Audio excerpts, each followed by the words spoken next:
This episode is brought to you by Skinny Pop Popcorn. Perfectly popped, endlessly delicious. Oh, so light and crunchy. Skinny Pop Original Popcorn is the snack you've been searching for. Made with just 3 simple ingredients: popcorn kernels, sunflower oil, and salt. Snacking never felt or tasted so good. Perfectly popped, endlessly delicious. Give yourself permission to snack and pick up Skinny Pop Original Popcorn today.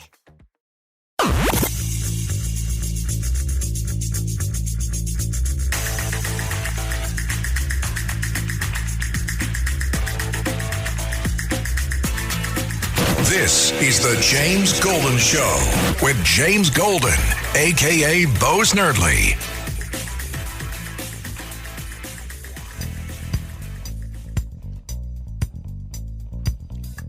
Welcome, my friends, to the Saturday Morning Vibe. If you would like to be part of the program this morning, 800-848-9222 is how you do it.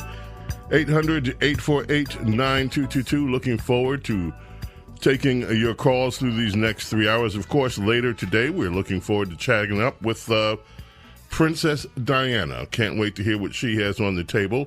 Our very own Norm Layden will be here. It's been a long time since we had a chat with Noam. Looking forward to that. And also, of course, America's small caffeinated mom, Rhonda Schrock, will be with us. All of that and your telephone calls. 800-848-9222 is the way to do that. So much in the news as always. Yes, we are going to talk about the drones. The drones in America. But Saturday gives us a chance to do something that normally we can't do, which is to go a little bit long form. Play things for you, some audio that we have that is longer in length. I've been holding all week long a audio piece from Kellyanne Conway, which is one of the best political lessons. Democrats should really pay attention to it. This came at one of the post-mortem discourses. There were about, 10 people on this panel, including Maggie Haberman, New York Times, and all that. I think it was sponsored by the Times and another group, the New York Times. The two people that stood out, Van Jones and Kellyanne Conway, for different reasons. Van Jones, and I played some of those cuts during the week, actually gets things, even though I don't agree with him very often. He gets things, and thank goodness the Democrat Party is not listening to Van Jones.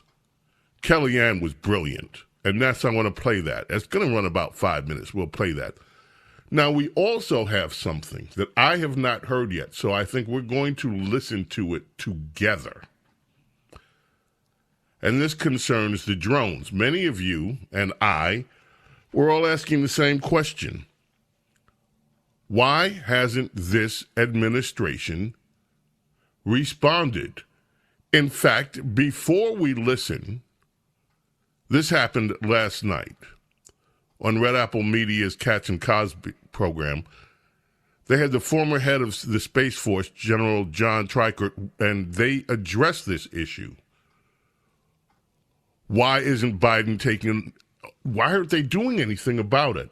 But before we get to that, Elias, we have a cut in that we got today. CNN, it's number 23. Homeland Security. Think about this. Homeland Security. Mayorkas. Arguably one of the worst cabinet picks in American history. When it comes to the open borders, with no defense, when it comes to stonewalling Congress at every single hearing, responding in ways that Congress men and women consider to be totally untruthful, survived impeachment barely, one of the few cabinet secretaries there has ever been an effort to impeach him. His performance is so bad. He was on CNN, and he was responding with Wolf Blitzer about a congressman who is leveling the same kind of charges that we are, of the ineptness. But then what he goes on to say is just, it's unbelievable, almost, coming from the Secretary of Homeland Security. Take a listen, cut 23. It's really happening. What do you say to the congressman? Well, first of all, we have experts, and he should not diminish the extent of their expertise and the extent of their dedication to the well-being of the American people. These are individuals who dedicate their careers to the safety and security of the United States of America, number one. Number two, it's not as though anyone can just take down a drone in the sky. That in and of itself would be dangerous. Do you have the authority to shoot down drones? Our authorities are very limited. That is precisely why we have gone to Congress to expand those authorities. Our authorities are limited by the United States Coast Guard in the maritime environment, the United States Secret Service in its protection of our national leaders, the U.S. Customs and Border Protection with respect to the border. We have various authorities that are discrete to the particular missions. We can't just shoot a drone out of the sky. But do you know for sure these are drones or unmanned aircraft? What are they? We believe that there are cases of mistaken identity where drones are actually small aircraft and people are misidentifying them. There very well may be drones in the sky, of course, but those are commercially available. One can go into a convenience store and buy a small drone. There are also commercial drones as well. But we know of no threat or nefarious activity. And I want to repeat, Wolf, that if we learn of any cause for concern, we will be transparent. Yeah, you can go in the store and just go buy one. They just have them, they're lined up in the shelf with the SUV-sized drones. So you can just walk in your convenience store, go to your 7-Eleven, go get one of the SUV-sized drones laying around on the SUV-sized drone shelves in the SUV drone aisle.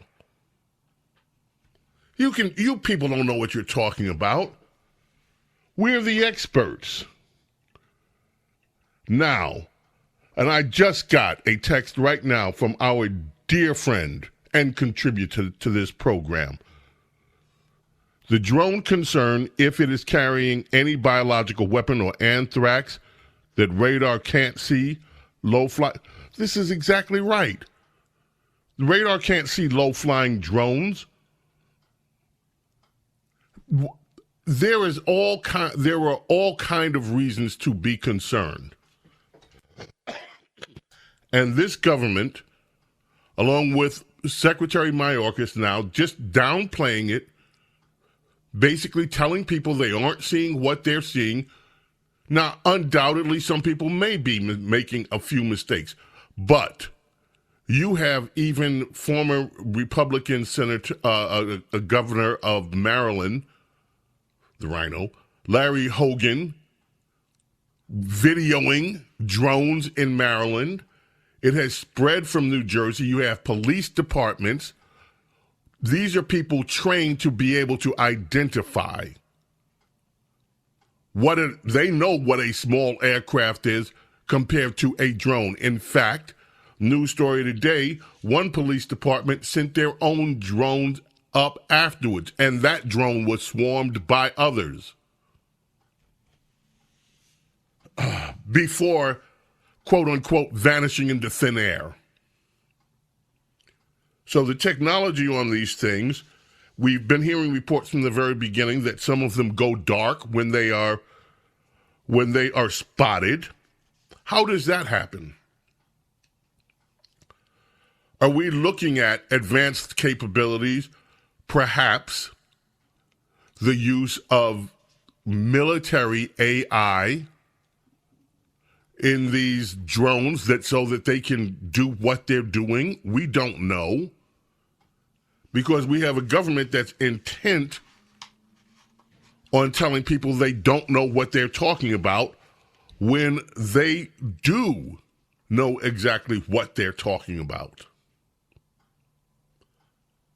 And now we have cases, and one of the things I'm going to talk about with Noam later on, people actually taking it upon themselves to try to shoot these things down. The government is not doing, from the very beginning, the government has been trying to dismiss people that have seen these things and that have been concerned. We can go back earlier in the week. The first statement from the Pentagon on it. And it echoes this same thing that we're hearing now. Oh, you people don't know what you're talking about. In fact, we have that. Cut 9, the Pentagon spokesperson. This came after. Let's do this, Elias. Let's do this. Congressman Jeff Van Drew, earlier this week, this is cut 7, was the first one that came public from Congress and started talking about these things. Jeff Van Drew from New Jersey. That's cut 7. And then we'll go to cut 9, which is the Pentagon spokesperson addressing that. So let me know when you have it, and we'll get it in there. It's cut number 7. Okay, let's hear it. In focus now, Republican Congressman Jeff Van Drew of New Jersey, member of the House Judiciary Committee on the Hill right now. How do you address this at this point? Well, here's the real deal, Harris. You know, I'm also on the Transportation Committee, on the Aviation Subcommittee, and I've gotten to know people. And from very high sources, very qualified sources, very responsible sources, I'm going to tell you the real deal. Iran launched a mothership probably about a month ago that contains these drones. That mothership is off, I'm going to tell you the deal. It's off the east coast of the United States of America. They've launched drones, is everything that we can see or hear. And again, these are from high sources. I don't say this lightly. Now, you know, we know there was a probability it could have been our own government. We know it's not our own government because they would have let us know. It could have been some really glorified hobbyists that were doing something unbelievable. They don't have the technology. But let's pretend that's possible. The third possibility was somebody, an adversarial country, doing this. Know that Iran made a deal with China to purchase drones, motherships, and technology in order to go forward. The sources I have are good. They can't reveal who they are because they are speaking to me in confidentiality. These drones should be shot down. Whether it was some crazy hobbyist that we can't imagine, or whether it is Iran, and I think it very possibly could be. He's making the claim that these drones were from Iran. Now, whether you believe it's Iran or some other foreign player, okay, open for debate. But then the Pentagon spokesperson comes out. And this is what the Pentagon person had to say. Cut number 9. Pentagon person, spokesperson, I don't know her name, sadly. But the Pentagon person just comes out and just basically blows it off. Congressman doesn't know what he's talking about. You people don't know what you're talking about. And you're supposed to have trust in your government. I tell you what, I'm looking at the clock. Let's hold off on that till we got to take a quick break. We'll come back. We'll check in with the Pentagon spokesperson reaction to that a little bit later. After the half hour, we'll listen to what the Space Force general says about the drones. James Golden, a.k.a. Snerdley, here with you Saturday morning. This is the James Golden Show.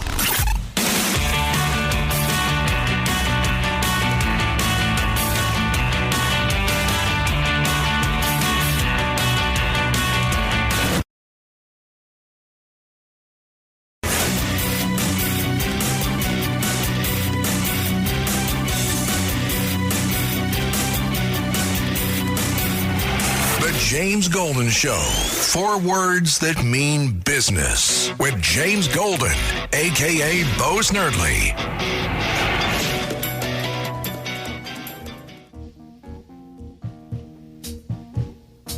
On this day in 1968, the marvelous Marvin Gaye scored his first #1 single. It's this one. I heard it through the grapevine. It was his 15th hit, the first one to go #1. Now, before this record came out, it was also recorded by Smokey Robinson and the Miracles. That one didn't do anything. But Gladys Knight and the Pips had a huge hit with it as well. And a lot of people don't even remember Gladys Knight's hit with it was before Marvin's was released. Marvin did the reboot on it, and his, of course, became the defining recording of this song. So much so, you might remember the Raisinets commercials that used it as the bed. Some of you, yes, in a certain age group. James Golden, Snerdley, 800-848-9222. We have the Pentagon lady now. You heard this deal already that we had the Congressman Jeff Van Drew pointing out earlier in the week, hey, his sources are telling him that these things come from Iran, that there is an Iran mothership. By the way, satellite imagery later confirmed, just so we all know, that the mothership had been spotted in Iran and it had left port. I don't think anyone knows where this mothership is just a large naval vessel that carries drones. So that's what they're talking about, the mothership. It's not the P-Funk mothership connection.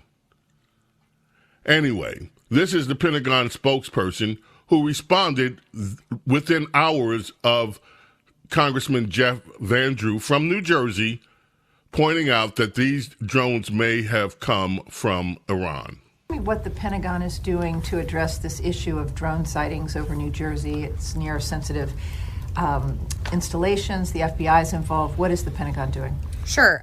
So at this time, aware of those drone sightings that have been reported, at this time we have no evidence that these activities are coming from a foreign entity or the work of an adversary. We're going to continue to monitor what is happening, but at no point were our installations threatened when this activity was occurring. Can you rule out that these are American drones or U.S. military drones? These are not U.S. military drones. Again, this is being investigated by local law enforcement. What our initial assessment here is that these are not drones or activities coming from a foreign entity or adversary. Representative Jeff Van Drew, who is a Republican from New Jersey, was just on the air saying that Iran launched a mothership probably about a month ago that contains these drones, and that mothership is off the coast of the east coast of the United States. Is there any truth to that? There is not any truth to that. There is no Iranian ship off the coast of the United States, and there's no so-called mothership launching drones towards the United States. Phil. Just a few questions really quick on Syria. Did General Corella... Yeah, well, that's what she had to say about the drone. So they don't know what it is, but did you hear this? They're handing off the investigation. They said, well, the locals are investigating that. Does that give you confidence? We have drones flying over a major state. Pentagon spokesgal comes out. Well, no, the locals are investigating it. Oh, no, it's not Iran. It's not even. It poses no hazard, poses nothing. We do know that these drones have been flying over military installations. We know that. They've also been flying over other sensitive areas, like Donald Trump's Bedminster golf course, where he sometimes stays. What if he was there? That's not a threat.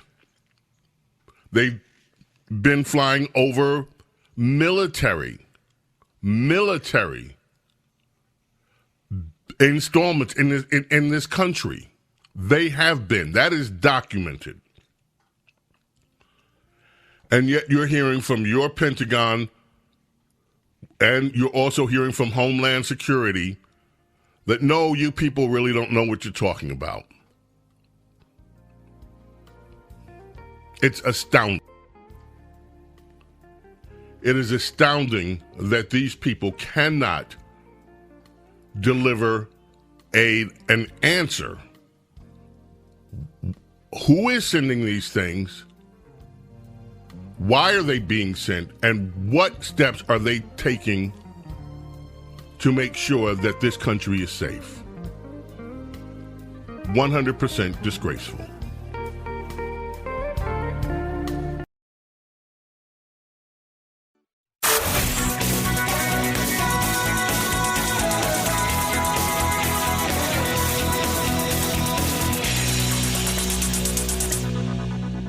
The James Golden Show. It's politics, but theater of the mind with James Golden, a.k.a. Bo Snerdley.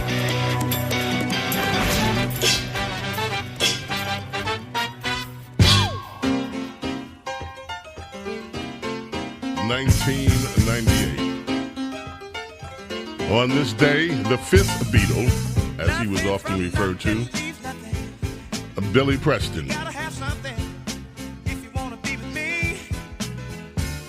was in court. Pled guilty to insurance fraud in Los Angeles, agreed to testify to snitch on 6 other defendants. They allegedly started fires, staged thefts, rigged car crashes so that they could file fraudulent insurance claims. He got 5 years probation, 1 year in jail. He was already serving time for violating probation on cocaine possession. Nothing left, nothing. Let's head very quickly to the telephones. We have people that want to weigh in on this. Brian is calling in from Pennsylvania. Brian, what's on your mind this morning? Thank you so much for taking my call. I appreciate it. I just wanted to comment that the notion that these drones that Americans are seeing are somehow private pilots is absolutely insulting to the public. Pilots have call letters on their aircraft. They have licenses. They have to file flight plans with their resident airport. They have restricted airspace. They can't fly over certain areas. And it's just so insulting. I heard a report that a captain of a Coast Guard vessel off of Long Beach reported that drones were following the ship. I don't understand why they don't shoot them out of the sky. And it's ironic that they interfered with private pilots' efforts to help hurricane victims in the Carolinas, and now they're somehow pushing it off again on their ineptness that it's somehow private pilots. I think Homeland Security can't control the border down south. They can't control our East Coast border. They need to be abolished. Wow. And you sound, by the way, like you have a lot of knowledge about the aviation industry. Are you a private pilot? No, I'm not, but my father and family members were in the airline business, so I'm just aware of, the policies, and those types of things interest me. Like when the private pilots down south with the hurricane were told that they could not fly their missions by the government. And now, by the way, that was denied even if at first. They say that they're pilots, why aren't they doing something about it? And so that's my background. I just have an interest in aviation. Well, thank you for calling. Very, very good contribution. Excellent. Let's go to Staten Island in New York and speak with Bob. Bob, welcome. How are you this morning? Oh, fine, thanks. Thanks for taking my call. I just wanted to point out, I seem to be in the minority, but Congressman Van Drew making statements like that the Iranians are sending drones over the U.S., it sounds preposterous to me, though. I mean, he's not supplying any proof of that. Why? Look, he said he had confidential sources. And one can certainly understand that. People that are speaking about matters that are not cleared, they are not cleared to talk about and could lose their jobs. Why does it sound to you that it is preposterous that Iran would send drones over? Well, it sounds as preposterous as back in the 50s when Senator Joe McCarthy made the main statement saying that the U.S. Army are infiltrated by communists. He never supplied any proof for his charges, though. It sounds like McCarthy is making statements. Do you think it's implausible? Look, Iran has been threatening retaliation for the killing of their General Soleimani against the United States. We have been in a virtual Cold War with Iran now going back to the Reagan administration. Why do you think it's preposterous that Iran would take measures to either try to humiliate the United States or to test to see if we have any vulnerabilities? Why is that preposterous? Because Iran has their hands full with Israel in the Middle East, in that neighborhood, does it? To think that they would they would overextend themselves and do this nonsensical stuff of sending drones over Staten Island and Brooklyn. Okay, let me ask you another question. Do you think that do you think there is drone activity? That's possible. So you're not convinced that these drone sightings are real? Well, there are sightings, but what they are, I don't know. I talking to some guy in a bar about it. He's saying that they're going to hurt us and somehow attack us. I have more faith in the Pentagon spokeswoman or the spokesman than some off the street guy making these crazy statements, though. Basically. So the videos that have been widely distributed, what are they? Are they fakes? I'm not saying they're fake, but anybody could make a mistake as far as identifying objects in the sky. I mean, who knows? They might have been. You have military. Look. I'm not trying to pick a fight with you, but I'm just trying to push back on some of this because of the information that's out here. We have law enforcement officials now, in some cases, that have sent up their own drones to track these things, and they say that once their drones are up, in some cases, their own drones are being swarmed. We have reports that a Coast Guard vessel was actually trailed by multiple drones.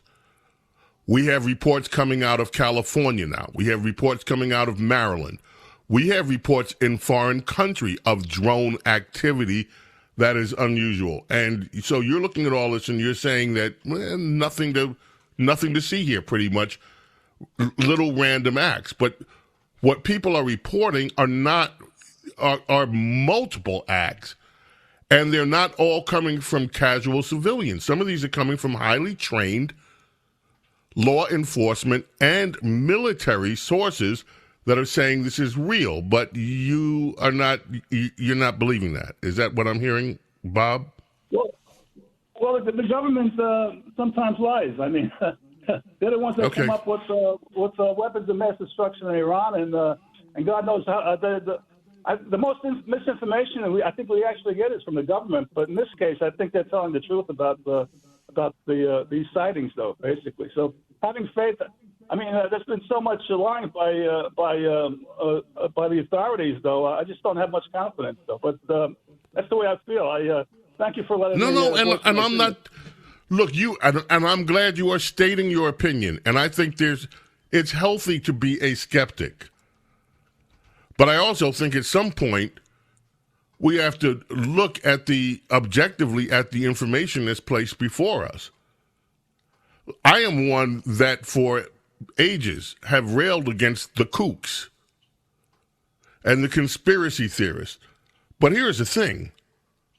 When the kooks turn out to be right about things, they are no longer the kooks.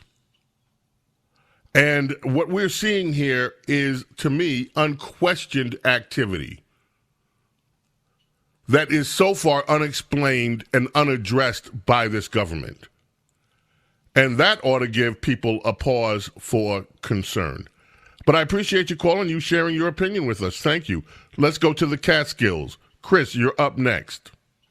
Good morning, James. Pause for concern is the key phrase you just used, because if this is a dry run from the Iranian government to see how far they can go with this without these drones being intercepted and shot out of the sky, then that could be very problematic later on, because our government's intelligence system successfully carried out assassinations over in the Middle East using drones.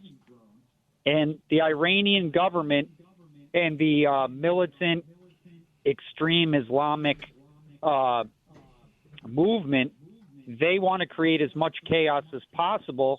They want to create martyrs in future generations.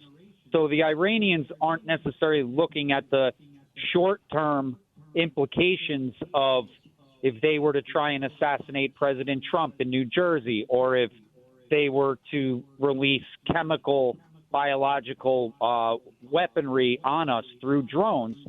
You know, if then we were to unleash our military power on them, they look at it as like they're creating 100 years worth of future Islamic terrorists against the evil Western state in Israel.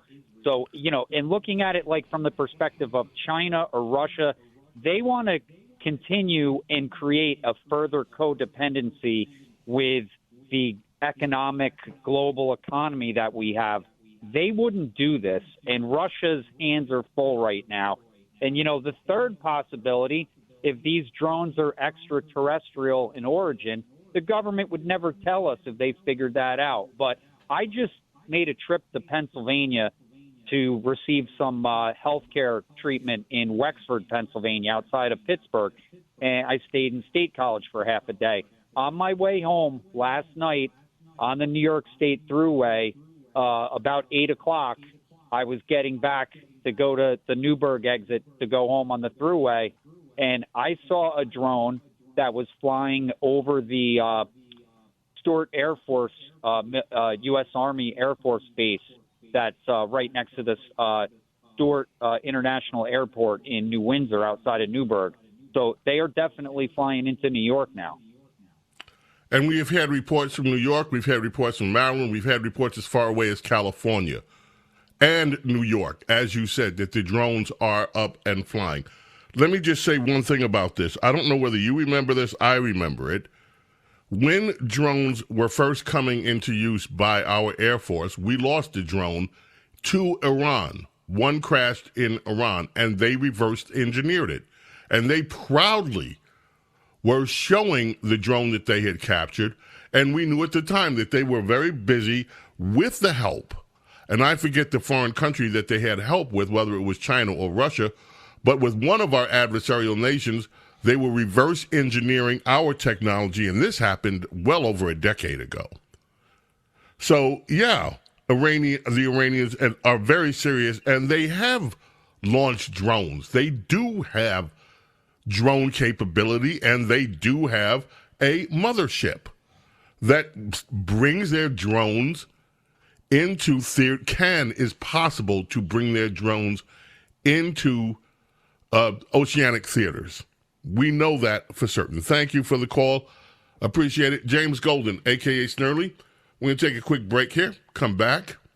We've got so much more. Let's see. Would this be Adele? Yeah, Adele. Number one on this day, both across the pond in the UK and here, from her third album, 25. It debuted at number one in many places across the country and the UK. This album sold over 20 million copies. Huge success.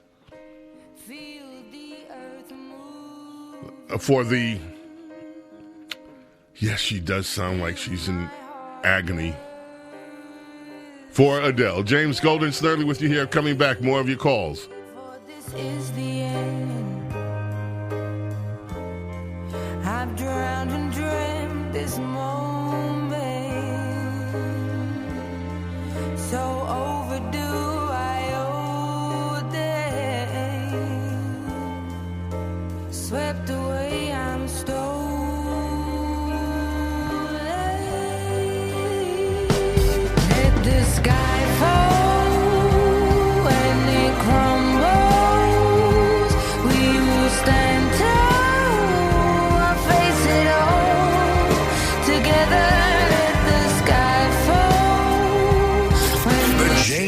Golden Show.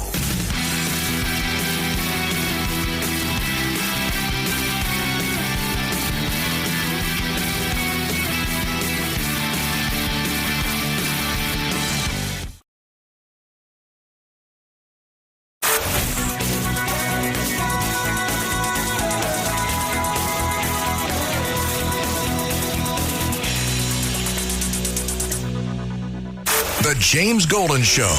It's politics, but theater of the mind with James Golden, a.k.a. Bo Snerdley.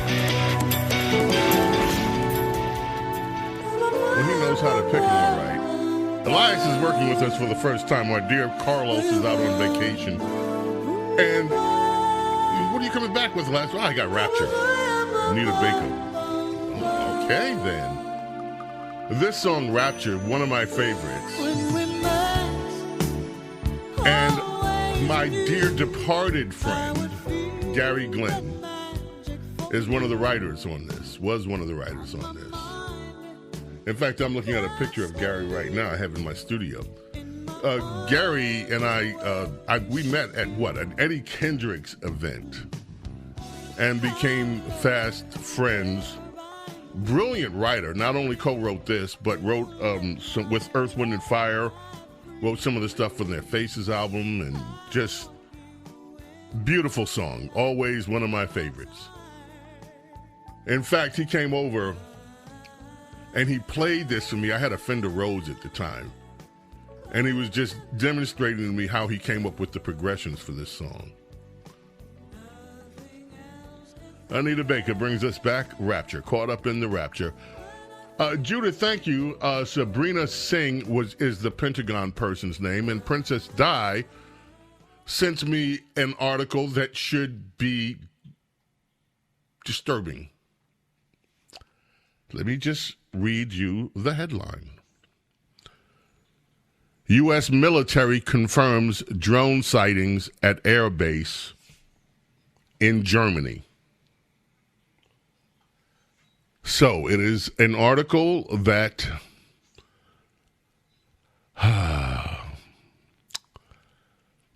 U.S. military confirms, it's a Reuters story, drone sightings at air base in Germany.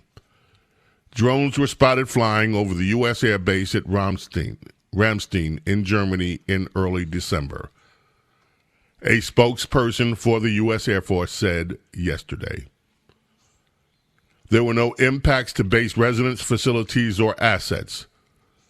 In concert with host nation authorities, we continue to monitor the airspace to ensure the safety and security of the community. So not only our air bases in the United States, they're flying over our air bases overseas as well. Anybody else continue to think that this is all just make-believe stuff? Mark in New Jersey, you're on the line with us. Mark, how are you this morning? Oh, my God, I'm doing so great now that I could speak to you. I've been a listener to the great Rush since he came on in Minnesota when I lived there back in the 80s, 87 or something, and just love him and miss him. You're the next best thing since him. And there's just not enough of you every day. 1 hour is just not enough, James, and I know everybody feels the same way. It's so true. You're amazing. One of the questions I had for you, but just as a side note, I'd love to hear your top concerts. I could tell you mine, but I'm not here to do that. I wanted to go over what's going on with the drones right now. You know, I don't understand why we don't have a drone force.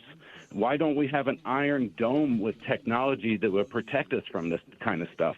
You know, you have to be concerned if Trump, who's going to be the president, and you have to think he knows more than anyone else and has intelligent sources. If he says shoot him down, why isn't the government, why isn't Biden doing something about this? Okay, let's go to the next step. We have National Guards. We have state troopers. We have sheriffs. Why hasn't any helicopters or some other drones or something brought them down? I was going to say the same thing the other guy said. We had a boat followed by these things. I can't remember if it was what type of, it was a national... It was a Coast Guard. It was a Coast Guard cutter. Not a cutter, a Coast Guard vessel. Yes, so why hasn't someone brought at least one of these down to say that these are not a threat? They have no idea. Just like, oh, it's safe to go to 9/11. So many different things. Oh, Flight 800, don't worry about it. I am not a conspiracy theorist, but this is ridiculous. You have to know. And why haven't they shot them down? Are they armed? Is there something on them that they know about? Where are they coming from? They don't have flight tracking data on these things. They don't know. This is what is concerning. And even the Libbies on CNN are now getting concerned about it. What the hell is going on, as your boss would say? Exactly. Well, thank you, Mark. Love you. Thank you for the call. I appreciate it. And I agree with every single word you said. Roberta, in New Jersey, you are up next. Oh, Staten Island, but that's okay. That's okay. I just feel it has to do with Ukraine being able to send in those poison gas missiles thanks to our so-called leader, Biden. And they always wanted to get us anyway, Russia. When's the last time you saw Joe Biden? When's the last time you saw Joe Biden, by the way? I think he was sleeping on the desk somewhere, talking to world leaders. Yeah. I don't think he's in his country right now. He's not here. He's back. He went to Africa for a quick giveaway of money, and then he came back home. He was sleeping. I think he was sleeping at the desk while the other leaders were talking. I saw him on TV. Anyway, when I was a kid, a young married person, my husband worked for this Merrill Lynch. It was a brokerage house years ago. I don't think it's there anymore. He was invited to go to the stock exchange, to see what was going on. And Khrushchev was there. And Khrushchev took off his shoe and banged it on the desk and said, "We will bury you." So maybe they find him. Well, now Khrushchev was at the UN when he did that. He was addressing the United Nations. All right. So he took off his shoe, exactly right, and he issued the warning, "We will bury you." Okay, sorry, UN was a long time ago. But I remember him telling me about it, that it had happened. And ever since we were young, where we had to hide under desks, and we had the Cuban Missile Crisis. So it's still going on. And Biden, I think, has not him, has a scorched earth policy to do any damage he can before Trump gets in. I mean, it's ridiculous what's going on. Well, thank you, Roberta. We got to leave it there. Time is not our friend at the moment. We have to draw a close to hour number uno. Our number duo coming up. We'll speak with Noam Laden.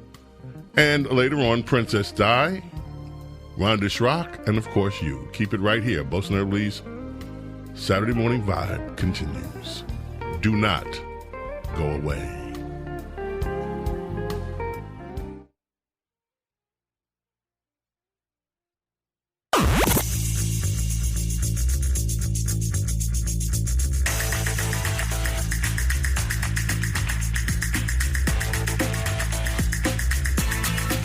This is the James Golden Show with James Golden, a.k.a. Bo Snerdley.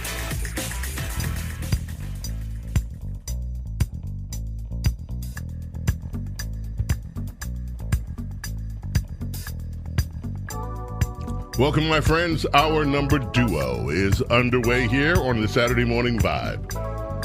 Bo Snerdley, James Golden with you. If you want to be part of the program this morning, 800-848-9222 is how you reach us. A little bit later on in the program, Princess Di will be with us. America's small caffeinated mom, Rhonda Schrock, will be with us. But right now, ladies and gentlemen, our pleasure to welcome back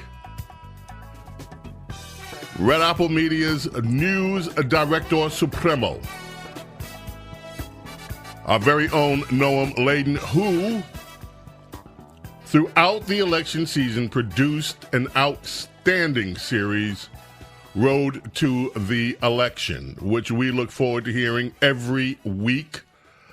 Noam, how are you? Oh, those are all very nice things. Thank you very much, James. I'm doing great, and I'm very excited to be talking to you. I am so happy to have you back with me. We love Lizzie, by the way. Lizzie's our little our firebrand. You know, that Lizzie is something else. But she has a day off, and here you are, Noam. Noam, have you started on the road to the election 2028 yet? Yeah, I should probably, right? Because the minute he takes his hand and takes the oath, we're going to start talking about the next one, right? It's already happening. You have Gavin Newsom out on the left coast of America posturing. You have people already trying to figure out, okay, how do we get past Kamala? Who do we put up next time? How can we repair all of this? We've got midterms coming up.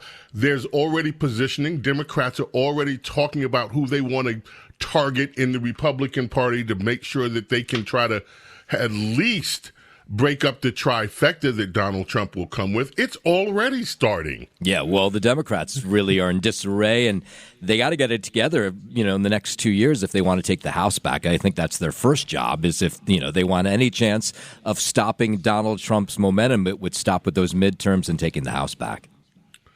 Absolutely. Now, these drones, Noam, Noam, what's your take? What's going on here?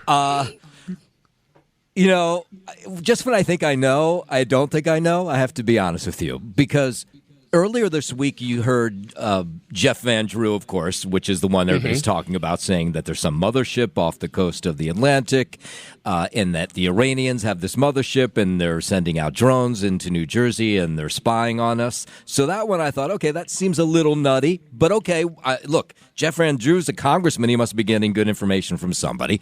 And then on the same day, or maybe it was just a couple hours earlier, another congressman from New Jersey, Josh Gottheimer, said that he had gotten some sort of briefing and that he was no longer worried about the drones. So I said, okay, well, if he's no longer worried about the drones, I shouldn't be worried about the drones. But then, just when I thought I shouldn't be worried about the drones, Homeland Security holds this briefing for local lawmakers in New Jersey, like mayors and state senators and state assembly members.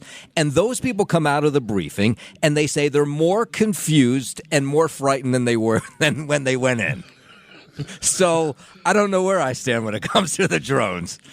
And since then, now we just had in the past hour, Princess Di sent us in a story that now drones have been spotted over the U.S. military installation that we have in Germany, in Ramstein, Germany.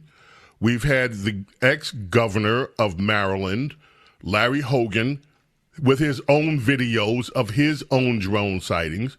We've had California sightings. We've had sightings in New York State. And we continue to have Mayorkas trying to downplay it and poo-poo it was out. We played that one earlier. But there is a lot of concern, and these sightings are, look, do I say legitimate? You have so many now. You have hundreds of sightings. We have had reports that these drones have been spotted by the U.S. Coast Guard. In fact, and some of the drones followed a Coast Guard ship. This is from personnel there. We've had other military personnel stepping up and saying they've been spotted over military bases, along with all of the residential sightings that have come in. Clearly, there's some there. Yeah. Yeah, I would think so. Look, the White House, right, tried to convince us that it was a thing of our imagination, that they couldn't really prove that some of these sightings were real. But and then you have people on the ground who are really frightened by what they see. James, let me quickly tell you what happened to me like 9 months ago. I have a home in Jersey City, and I walk back onto my back stoop because I hear this loud buzzing noise outside my house. And maybe 10 feet above me, maybe it was less, there's a drone sitting in my backyard.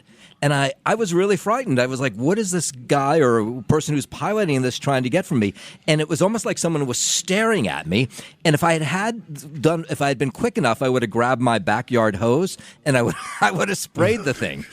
because I was really frightened about what is this guy doing? I'm just a regular guy, but why is he in my backyard staring at me? And so now take that to the level that these drones that are being spotted are the size of small cars. You understand that the people in these New Jersey towns that are seeing them, why they're so frightened. And so if it is us, let's say it is us, maybe our military is doing some sort of experiment and it is us that's doing the experiment, then they just need to tell us that. Say, hey, we're doing an experiment, just ignore what you're seeing. But they haven't said that. So that's why we really are sitting here, people who we should be in the know, but we're not in the know. Well, they've said the exact opposite, Norm. They said, no, it's not us. No, the U.S. military is not involved with these. The Pentagon has said that. So now we have a story today from NBC News. They say what you shouldn't do about those unidentified drones over New Jersey. You should not do what? No, what shouldn't we do? We should not shoot them down ourselves. Don't take out your gun that you got packed away in your house and start firing bullets at the drone that's sitting over your house, which, you know, I go back to my moment in Jersey City that I wanted to do something to that drone above my house. I don't know what kind of information it was collecting. Maybe it was just a hobbyist. But by the way, if I had done that, the FAA would have come after me like I was shooting a plane out of the sky. There's all kinds of laws that protect even those dopey drones that are in the sky. That's right. The Federal Aviation Administration classifies drones as an aircraft. And thus, they are under the Aircraft Sabotage Act, where if you damage or destroy an aircraft, it is now a federal offense, even if that aircraft is flying over your own property and your own private property. So you're absolutely right. It's astounding. Let me turn the page for a minute with you, Norm. We've had so many people down at Mar-a-Lago in Florida. Latest among them, the tech giants. Apple's Tim Cook is being hosted at Mar-a-Lago and in the past few days, we've had announcements from Meta. They're going to donate $1 million to the inaugural efforts for Donald Trump. Amazon is going to put in $1 million into the inaugural fund. You have OpenAI Sam Altman. All of this. What do you make of all of a sudden big tech showing up big for Donald Trump? What do you make of this? Well, just like the drones, those high-tech guys are frightened of Donald Trump. So they're coming down to Mar-a-Lago to kiss the ring, which, by the way, I think is brilliant on both sides, right? You have Donald Trump who's saying, I know that these people effectively sunk me in 2016 with everything they put out there on social media. So now we've reined it in. Here we are in 2024, and I want them on my side. So, hey, come on down. We'll have, steak and potatoes, and we'll discuss how we can work together. And also, James, some of these high-tech organizations, which are almost all of them American-based, right, are having issues overseas in Europe. They're involved in all these lawsuits, and so they want Donald Trump on their side to help do some of those battles overseas to make sure they can continue to do their work and, make billions of dollars overseas. So I think on both sides, this is brilliant. Come kiss the ring. Donald Trump's going to forget about what happened in 2016, and let's see how we can work together, when I take over in January. This is delicious to watch. Now, let's go back to your road to the White House. You were covering this thing way back. As you approached Election Day, having covered the election and focused on the minutia and the big stories, all of it with your lens, the day-to-day stuff, what did you expect coming into the election? Were you surprised by the outcome? What's your overall sense of how 2024 presidential election played out? I wasn't surprised. Whoa. Yeah, it really wasn't. I thought that Donald Trump was going to win big. Just you talk to people on the ground, and there was enormous excitement on the Republican side. And on the Democratic side, it was, I'm going to vote anti-Trump. And you're never going to win that way. You got to be excited about the person that you're voting for. And you didn't get that sense on the Democrat side that they were excited at all about Kamala Harris. I mean, did you meet anybody who said, I can't wait to go vote for Kamala Harris? I did not meet that person. I met lots of people who told me, I can't wait to, give the final punch, the knockout punch to Donald Trump and get him out of politics. I heard a lot of that. But you realize how many people sat on their hands and didn't vote on the Democratic side. The numbers were huge. Even here in New York, lots of people who voted in the last election for Joe Biden sat on their hands. They didn't even go out and vote in 2024. Wow. And what are you expecting do you think that he's going to have, I don't want to say an easier time. That's not an easy job no matter what you do. But do you think he's coming into this next term better prepared than he did the first term? Yeah. I mean, you see it, James, right? I mean, he's gone to work right away, which I think excites people who might not even been a fan of his, people who didn't vote for him, say, wait a minute, look at this. He's made all these appointments already. Maybe I don't even like all the appointments he made, but he's at work already. He's almost effectively president at this point. I mean, when was the last time we talked about Joe Biden except for when he pardoned his son? He's effectively out of office, and Donald Trump has essentially taken over. He's making these picks. And then the second part of it, James, is he has no excuses. He's got to get things done because he's got all the branches on his side, right? He has the House, he has the Senate, he's got the White House. And so no excuses. He got to get his agenda and the things he's promised to get done. He's got to get them done or people will turn on him. Boom. Noam, always a pleasure, my friend. So glad to hear your voice. Thank you for being with us this morning. Right back at you, James. Thanks. James Golden, a.k.a. Snerdley. It is time, ladies and gentlemen, for a little grooving with the Rascals. On this day, well, actually tomorrow, is the anniversary when Dino Donnelly, the drummer, original member of the Rascals, passed away, 78 years old. This one lives on forever, 1967. This was their big breakthrough hit. The Young Rascals, or as they later became, The Rascals, with James Golden, Bo Snerdley, on our Saturday morning 5. Keep it right here.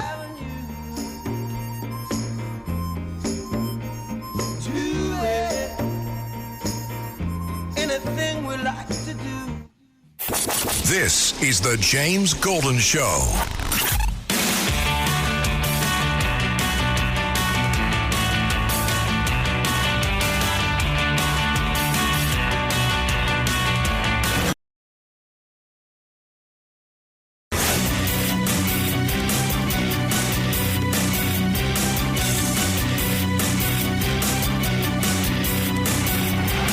James Golden Show. 4 words that mean business with James Golden, a.k.a. Bo Snerdley.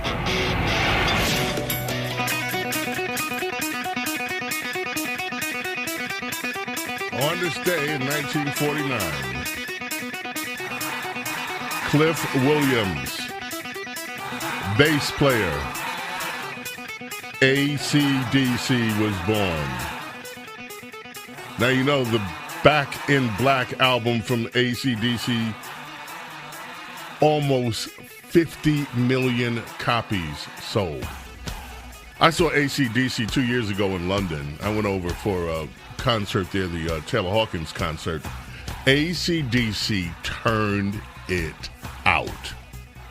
I think, and I've said this many times, I think it was the single best rock performance I have ever heard. Not seen, because there are some that can get you with the effects, but heard. They turned it out. AC/DC with Bo Snerdley on Bo Snerdley Saturday Morning Vibe. Let's head to the telephones. Steve in New Jersey, you are up next. How are you, Steve? Hey, Bo, how's it going? Very well. Listen, man, what I'm going to tell you, you're probably going to think I'm nuts, but I'm not. my neighbor called me last night around 7:45. Said like 8:45. He said, I just seen a fireball shoot between our houses into the woods. Okay, so I'm on the phone with him. We see this ball. It looks like, the only way I could describe it is like the color of lightning, but shaped like a ball, like a tracer round or like a flare. 5 of them came from the east, and we live in Fairfield. We border the Route 80 corridor with the big piece of meadow behind our property, and we're separated by Montville. And these shots, I don't know what they were. They came out of the sky into the woods and disappeared. They were like, quick, like 2 seconds, like boom, there it was. And gone. No, you didn't hear anything hit the ground. There was no explosion. There was no nothing. They just disappeared into the woods. There's video. I know you're going to say I'm crazy. No, I'm not going to say that. I said to myself when I saw the video, I said, now, is this real or is this some AI or is this some clever editing job by some person? But there were videos posted out of New Jersey of exactly what you are describing. And you said you saw this with your own eyes. Oh, I saw it. My neighbor and his son saw it. We were on the phone. We live next door to each other. We were on the phone because we've been watching these drones since like Thanksgiving. And it's not one drone. It's like we're seeing dozens, 12, 10, 12, 15 at a clip, and it's all night long. I mean, I looked at them with binoculars. Some are drones, some are weird looking. Like I explained them as like almost like a small cargo plane with like a square tail, but they almost look fake. I mean, Sunday night I had one flying around the house like doing circles, but flying low. And not like a jet engine, just like a buzzing sound. But all right, so the drone. Anybody that says they're not drones, they're definitely drones, and they're not 2 or 3 drones, and they're not small. There's dozens of them. I mean, I videoed last night in Whippany, leaving a job, 2 drones flying right next to each other. I mean, they're everywhere. And after seeing that last night, we have a problem. I mean, if either it's the government doing some kind of sick, I don't know, mental experiment on the population, or they don't really know what it is and they don't want to create mass hysteria. But listen, I'm telling you, what I saw last night, I've never seen in my life, and I'm not scared of much. And that last night, that shook me a little bit, I got to say. So I don't know what the answer is. I don't really know what the answer is. I mean, I know people are going to be skeptical out there, but I'm just telling you, I know what I saw. And my wife and my daughter, they were like, what are you screaming about? I mean, I was running around the house getting guns, arming myself, because I don't really know what's going on. And if one of these hits the house, I mean, it's like, I can't even explain it. It's like a lightning ball. That's what it looked like. It's like a really white light. And it just shot. We've seen 4 of them last night, or 5 of them. Very scary. Steve, we got to leave it there. But I thank you for your eyewitness testimony. You're hearing it, folks. Bo Snerdley, Saturday Morning Vibe continues. Don't go away.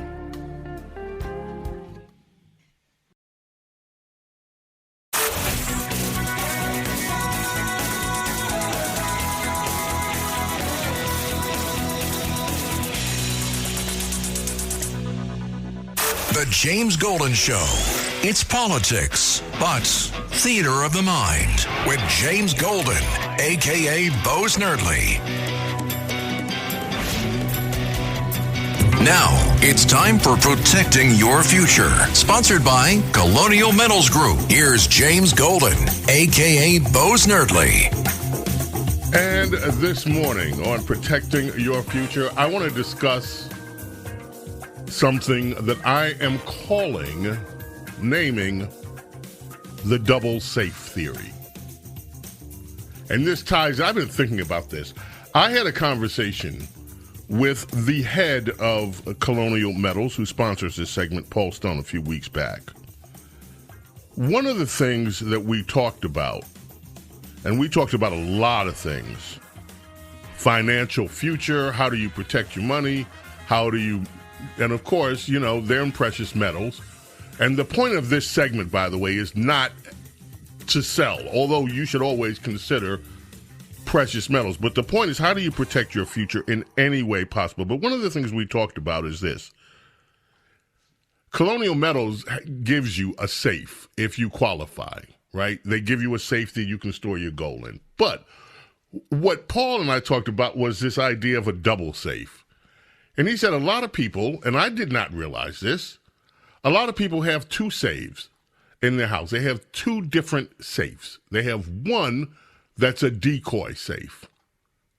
It's fairly where if your home, God forbid, is ever burglarized or whatever, the logical place that someone would go to look for a safe. And that's where it's kept, in that house. So many people do this. And in that safe, they have little or nothing.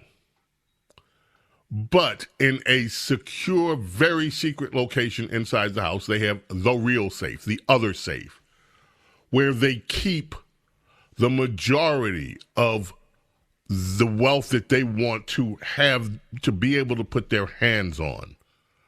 Or maybe it's not wealth. Maybe it's what you need in case of an emergency.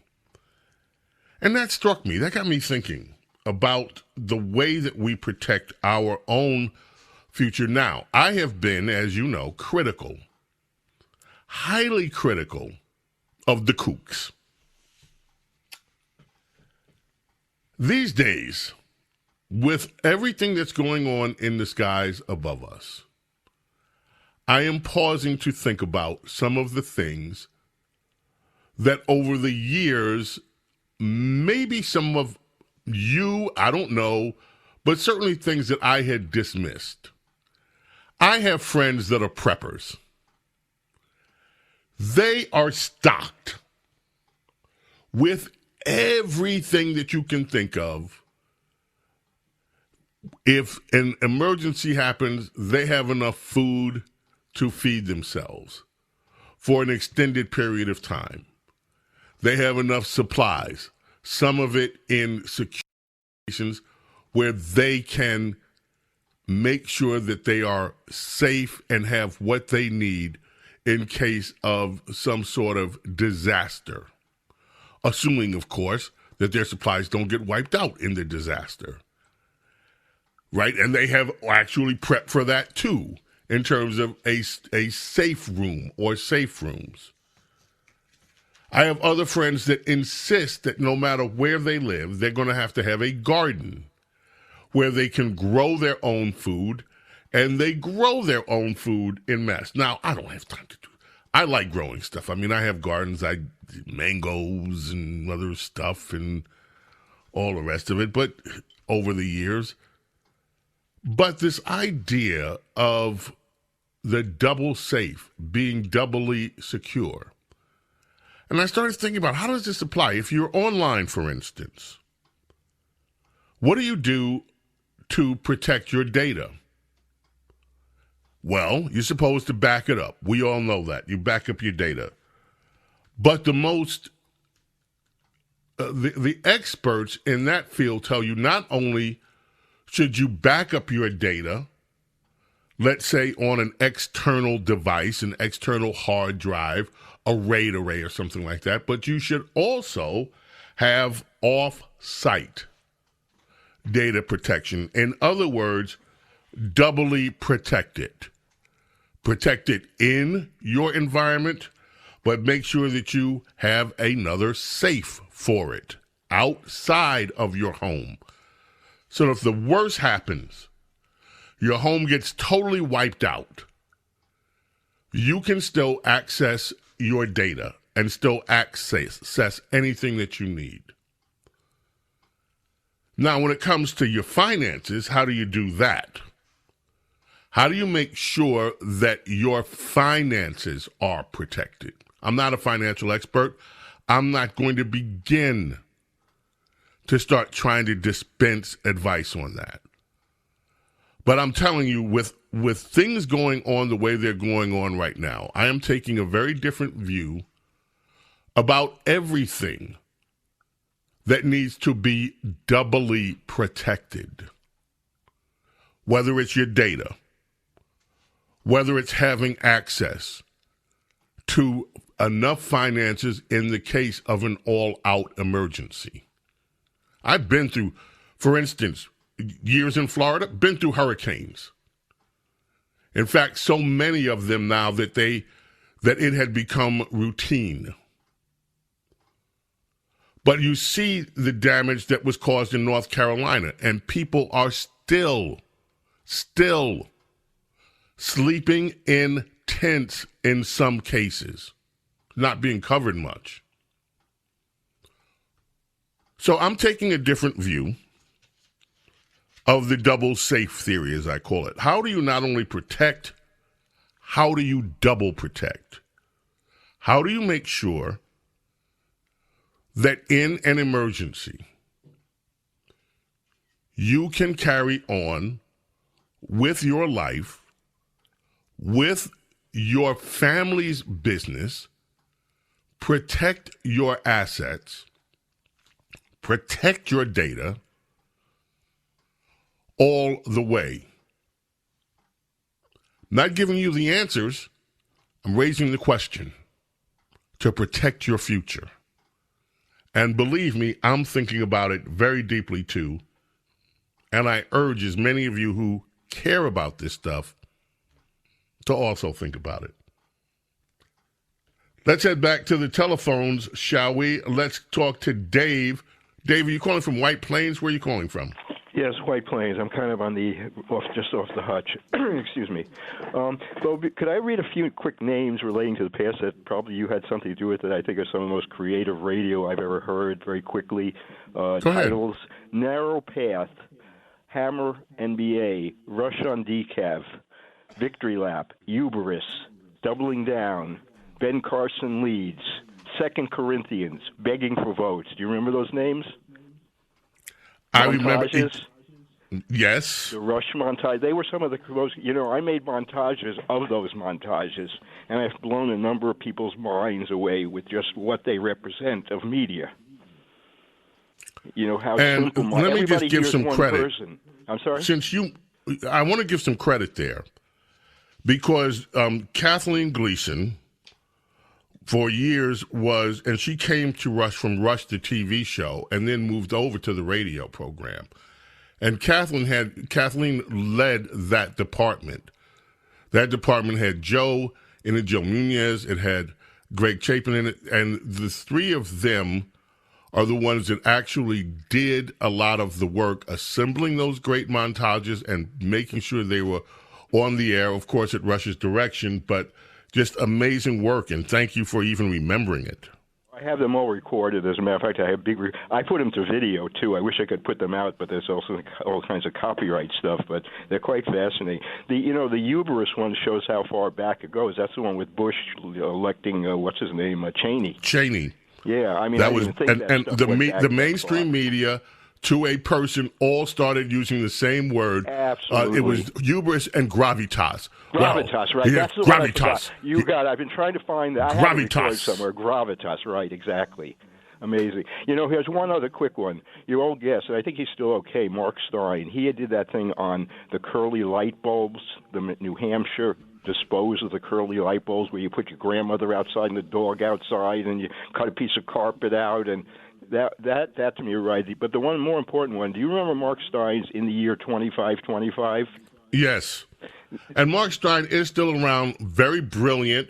Mark Stein is fighting battles on a lot of different fronts, Right, I know. He was one of the few people that told the truth about COVID and what was happening in the aftermath of COVID. And the government in the UK came after him. He was broadcasting for GBTV over there. Right, I remember and the government, the government is after him about that, about telling the truth. Yeah, it's worse in England now than even we got a break here at least for another couple of years, perhaps.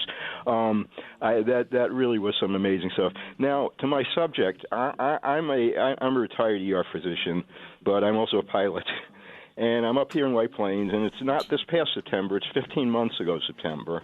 And it's a nice evening. I'm sitting outside, and I start hearing what sounds to me like some kind of non-typical airplane coming. And since I'm also a pilot, I'm kind of curious, and I look off to the south, and I start seeing slowly coming up kind of over, I would say, probably Eastchester, Mount Vernon, in that direction, heading towards, and I would say in the direction of Greenwich, Stanford, heading northeastward. This lighted object starts floating along, maybe 30 miles an hour. I assumed it was some kind of ultra-powered paraglider or something, because that seemed to be the speed it was moving. It clearly had a piston engine that to me was a two-cylinder engine, and it had a huge number of these flashing lights. And it came over that night, and it disappeared, and I didn't think about it. And the next night I'm working my desk with the screen door, and I start hearing it again. 3 nights in a row, that thing did the exact same thing, the exact same path, coming up from over Yonkers, Eastchester area, and heading kind of towards Greenwich, Stanford, up that way. It just disappeared. Never saw it again, never thought of it again. I kind of made the assumption that it's off-beach season. Maybe it's one of these guys who tows the banners at the beach back and forth that he set up and all just kind of playing around with people's heads with all these weird lights. I never thought of it again until I saw the pictures a week or two ago. It's the exact same thing. Now, I worry about shooting these things down because there could be someone up there in some of these. Well, and again, it is a federal crime to shoot them down. And believe me, you see the way the federal government picks and chooses who they want to persecute and prosecute over things. So I would be very, very careful. What an interesting experience that is. My Dave. leaning now is that they know exactly what this is. There's something about the way Kirby spoke. They don't want to tell us what it is, and I don't think it's as bad as things coming from outer space. And it's a little surprising they'd be doing this thing so that they keep pushing it, though, if it's an experiment. Why, if you get your facts and then stop it. But I think they know what is going on. I think it's at this point, I think it's benign, but I think the future, it holds a horrible potential. You can take any weapon anywhere with these things. And that, I think, is what has a lot of people worried. Dave, thank you so much for the call. Appreciate it. Before we take more calls, and I do want to take more calls, I got to get in some of this stuff. Now, I want to, before Princess Diana comes on in the next hour, I talked to you about the whole politics thing, the what they're doing, the post-mortem on the elections. Now, New York Times held one. Van Jones rocked. Yes, he did. He rocked it, and I'm not going to say anything more. He got it in a lot of ways. Still wrong about some things, but for the most part, is warning his party why they are losing. But Kellyanne Fitzpatrick rocked the House with political analysis. It's cut 11. Let me know when it's ready. Kellyanne actually took these guys to town. She had been holding back for the first part of it, and then when she launched, she went for 5 minutes and 20 seconds straight. It's a long soundbite, but I hope you find it as enjoyable as I do. Here's Kellyanne Conway. None of these major figures, the governors, came forward and said, I'm going to take on Joe Biden. But there was something else going on at the time. There were articles where Democrats were saying, please dump Kamala Harris from the ticket, change your vice president. That's a parlor game that's played every time there's an incumbent president who's eligible to run for a second term. But let's all be honest, and Van Jones and I talked about this at Milken Institute in early May. Let's be honest. Part of the reason that President Biden could not step aside is people didn't have confidence in the competence of Kamala Harris. And then all of a sudden we're supposed to believe that she has worked hard. She does speak well. The American people saw it differently. And I'm relieved to hear that very few lessons, it sounds like, have been learned by my Democratic colleagues. Oh, wait, I'll get my time. Wait. I hear yours, but let me just say this. Maggie, I think that this election was also about moments that Donald Trump has this sense of the culture. He just gloms onto a cultural zeitgeist and leads it. So I think him, rather than banning TikTok like Joe Biden did and Kamala Harris did, by extension, he got on it. And Forbes magazine wrote an article maybe 2 weeks ago, tops, saying of the 10 top TikToks of 2024, 8 came from the Trump campaign, 5 in the last week alone. So he's in the garbage truck. He's at McDonald's. You're watching Joe Rogan live, but then other people are watching it through TikTok. He goes to East Palestine before any official in the Biden-Harris administration, before the Secretary of Transportation, before the sitting senior senator, now the ex-senator of Ohio, Sherrod Brown. And he's honoring the police officer who's slain in Massapequa, New York on Long Island, while Bill Clinton, Barack Obama, and Joe Biden are all at Radio City Music Hall at a fundraiser. He beats Kamala Harris to Georgia and North Carolina, where people are in pain, where everything that they've had and loved ones have been washed away, literally, and Kamala Harris in San Francisco at a fundraiser. So people see this. They know what they see, they know what they hear, and I think the big distinction in this last election, 2 I'll say quickly.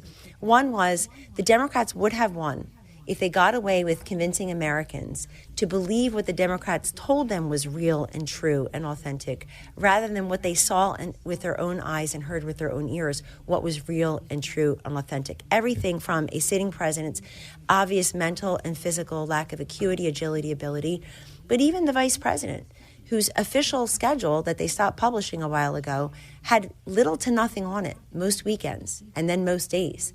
So you can't just you can't create a candidate out of somebody who is going to eat and own all of these things. The second thing I want to say is very quickly. Hold it right there, because we got to actually very quickly pay the bills. So we'll pause it. We may resume later, but that gives you a flavor. And she went on and took them to school on why Donald Trump won this election. James Golden, Snerdley. Ray Charles takes us in. And that's exactly what happened to the Harris campaign. Busted. James Golden. By the way, got a text. Good morning, James. Only our Lord and Savior can offer protection. Just thought I'd pass that along. Coming back, don't go away. James Golden, Bo Snerdley with you.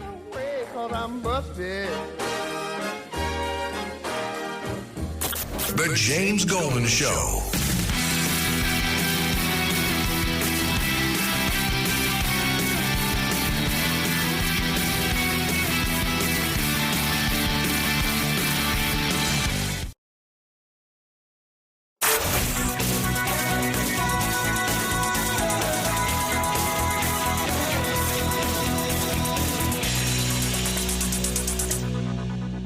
The James Golden Show. It's politics, but theater of the mind with James Golden, a.k.a. Bo Snerdley.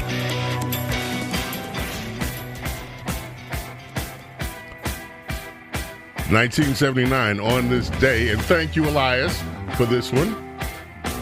London Calling was released by The Clash.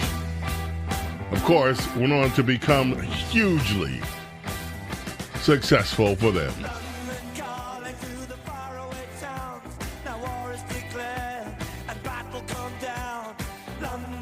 The Clash, you're on Bo Snerdley, Saturday Morning 5. Glad you're here with us, 800-848-9222.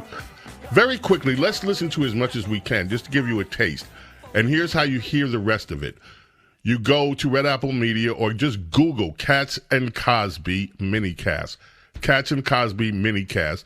Let's listen in as much as we can in the time we have. Former head of the Space Force, General John Treichert. Why isn't Biden taking action over these suspicious drones? Mr. General, come on. Yeah, and we have right now General John Teichert, Brigadier General. He was also, by the way, everybody, retired from the Air Force and also head of U.S. Space Force. So someone who certainly knows what he's talking about. General Teichert, what do you think this is, and what do you make of it now all over the place? And today the White House just came out, Kirby there, the spokesperson, saying they honestly don't know what it is, which is really disconcerting. Rita and John, thanks for having me, and it is disconcerting. You can't say that you don't know what these things are, but then say, don't worry, they're not a risk or not a threat. You can't do that. You've got to acknowledge that these things could be a risk or could be a threat. And in fact, where they're flying over right now in the flight path of Newark International Airport, they're already a risk and already a threat. And the reason why people are thinking about taking up arms and shooting them down on their own is the federal government has completely lost credibility. Either they haven't been transparent or they don't have any competence in this matter. But this has been going on over New Jersey for weeks. It happened last month in bases in the United Kingdom and last year in a base in Southern Virginia. That the federal government is completely incompetent here. They're lackadaisical at best and negligent at worst. And we've got to get to the bottom of what is going on, because we've got to assume that if we don't know what's going on, these things could be a threat. Well, General, they're all over the country now. I understand that they're in other places other than New Jersey. And they're on the West Coast even. California, Oregon. We're hearing about also Baltimore. They're they're literally like scattered all over the place. And on your educated opinion, what do you think? My fear, John and Rita, is that just like the Chinese spy balloon or just like some probing activities on the ground outside U.S. military bases. Just bring it up. Yeah, that's what we have, my friends. It is just seeing how we're going to respond or how we would react. And it's been completely negligent or incompetent for the last several weeks. You know, that's what we have time for. You can Google and hear the rest of this interview, my friends. If you just Google Katz and Cosby minicast, Red Apple Media, you will find the rest of this. We have a problem here. And this is the former head of the Space Force. We have a problem. Our number duo in the can. Our number trio coming up. Princess Di is on her way. Keep it right here. Do not go away.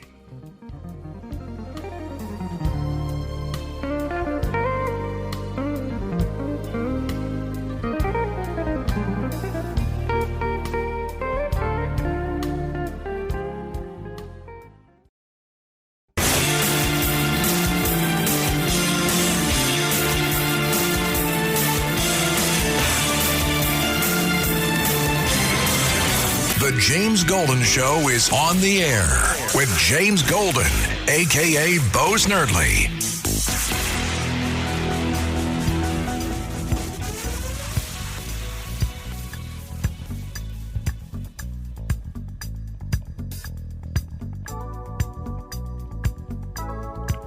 Our number trio is underway, my friends. Welcome to the Saturday Morning Vibe. James Golden, Bo Snerdley with you. If you're on hold, please stay on hold. It might be a little while because we're going to speak right now with Her Majesty. And we have been looking forward to this all week. Without any further ado, the Ness, the Highness. It's time for Radio Royalty with James Golden and America's Princess of Policy, Princess Di. If Princess Di is not stockpiling goods right now, especially water, and I trust that she is, this is a woman who knows a crisis when she sees it. She was the first one that brought to mind many, many years ago now that Y2K was a problem. And she had enough water stored up to last for 7 years. Of course, well, enough about that. But her Ness, her Highness, her Royalness, Princess Di is with us. Are you stockpiling, Your Majesty? Are you worried? What's going on out there in America? Well, thank you for that wonderful memory. And yes, I may have been wrong that time, but it's always good to be prepared. And conspiracy theories have been proven right more times than not lately. So I stand on the history there. Yeah. Well, look, I am having, as I said earlier in the last half hour, my thoughts about preparedness and being prepared are being revised on a daily basis, because I do not. Princess Diana, just let me ask you this question before we get to the topics at hand. What do you think would happen if somebody was flying drones near Beijing or near Moscow or even near Tel Aviv? What do you think would happen? any country would shoot them down instantly. Any country, except for the United States, where, according to Mayorkas, there are no authorities allowing us to do that. We can defend our borders, and we can defend the skies, apparently, according to the Democrat administration. So, yes, the behavior is very backwards, what we're seeing. And everything that is being said to us officially just does not have the ring of truth. You know, they get up there, the spokespeople for the Biden administration, and just it's double talk and nonsense and nothing that is logical. And my sister and I were talking about it, and she said, why do they even speak? You know, they're not giving any information. They just make themselves look ridiculous and it cause more angst because people have that knowledge they're being lied to. And there is a long legacy of that with this administration. And let me just say another thing. We are in, I think I've mentioned, the most vulnerable period in our living memory is this interregnum, this time between the Biden administration and the Trump administration, where everyone knows that there's no real brain in the White House. So who's even running things? Who's making decisions? They are obviously paralyzed about this particular situation. So this is a very dangerous time. Before Trump has any use of the levers of American power, and even though people are acknowledging that he is sort of the acting president because he's acting with leadership, but on the other hand, it's this administration we're relying on to make good decisions to protect American security, and that is not a good bet if you're betting on Biden. Wow, let's talk about this Pete Hegseth thing and this pro-pubica. I call them pro-pubic hair because that's what they amount to me. And I have liberal friends that for years have been, the only real journalism in America is pro-pubica, And these are the guys behind the Clarence Thomas smears, and they're trying to do it again with they tried to do it again with Pete Hegseth. What happened there? Well, I think this is the most fascinating story of the week, one of them. This happened Wednesday. All of a sudden, on Twitter, Pete Hegseth himself tweeted or X'd or posted, whatever you call it now, which is in itself remarkable. But he posted, we understand ProPublica, the left-wing hack group, is planning to publish a knowingly false report that I was not accepted to West Point in 1999. Here's my letter of acceptance signed by West Point Superintendent Lieutenant General Daniel Chrisman, U.S. Army. And he had a PDF or an image of the acceptance letter and the certificate verifying that he is offered of admission to Peter Brian Hegseth, class of 2003. So you see the image there.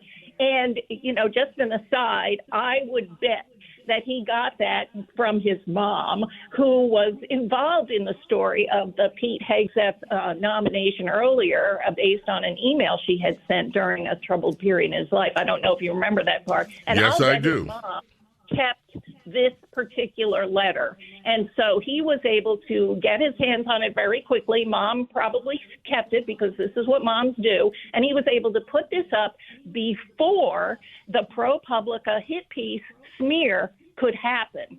And this, to me, is a remarkable development. We have, just heard this Duke lacrosse case where the accuser, Crystal Mangum, who accused the lacrosse team of rape, she just this week said after 18 years that she made it up. And so that hit on those players went on during that trial in 2007.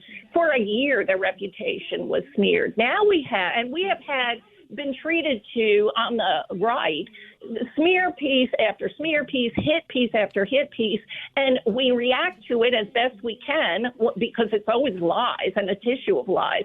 This is the first time I can remember that we have someone on our side who came out preemptively before the piece was written and blew it to pieces. And so the scramble and the defense is on the other side, which is another reason why I want this guy in the Pentagon, or as I've been calling it, the pentagram, because he is proactive. He knows how to fight. he was able to marshal information quickly, and he put the attack to rest before it could even happen. And that is so interesting. And now people have gotten hold of the backstory of that, where this was a smear in the works, as many of the other smears have happened on Republican nominees, that this was ginned up with the help of, it looks like, West Point itself, who basically gave false information to the ProPublica writer. And so they got a hold of the original email that ProPublica's reporter had sent to Hegseth's lawyer. And this is what they say. Why did Mr. Hegseth say he got into West Point when that is not true? How can Mr. Hegseth be Secretary of Defense given that he has made false statements about getting into the military's most prestigious academy? So that's they gave him 1 hour to respond to this accusation. And so instead of responding from the lawyer to ProPublica, Pete Hegseth came out immediately publicly on X and made it clear. And so they never were able to print this piece. And to me, this has to be studied. This has to be emulated. And our side, for once, is 100% on offense, and it's about time. I love it. And now, just as a quick aside, we have the other story that you referenced, this Crystal Magnum. Let's listen in real quick to that, because I want to talk about that. I testified falsely against them by saying that they raped me when they didn't. And that was wrong. And I betrayed the trust of a lot of other people who believed in me.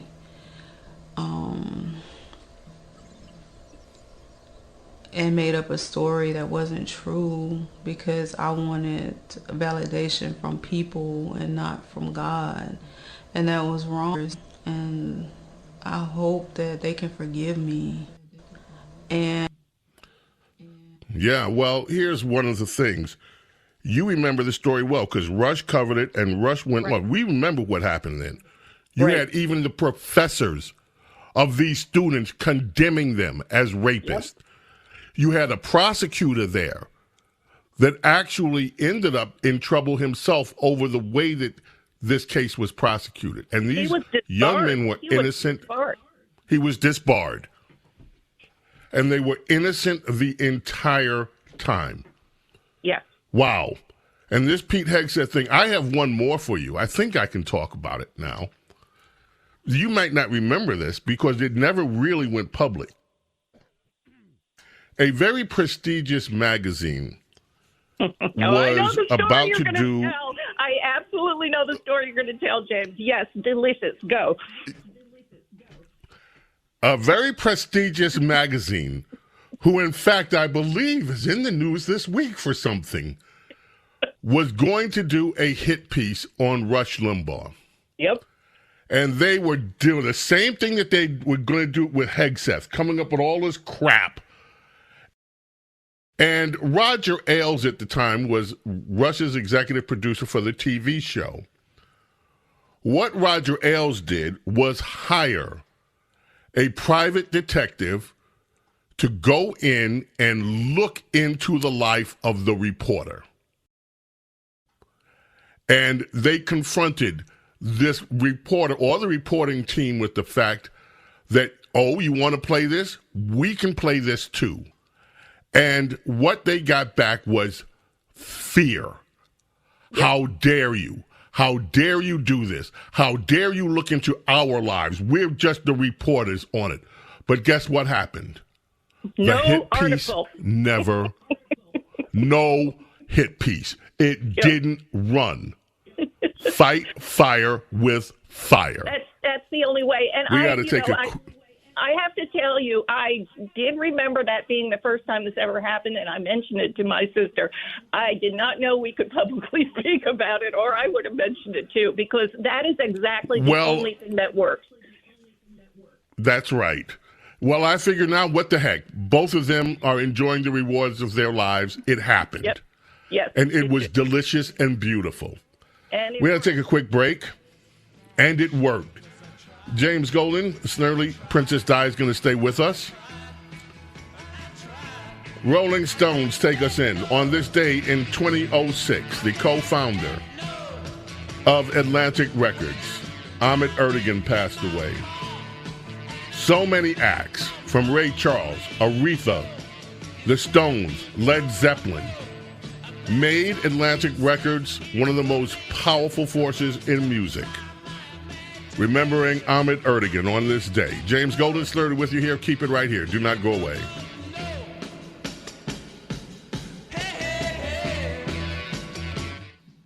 The James Golden Show.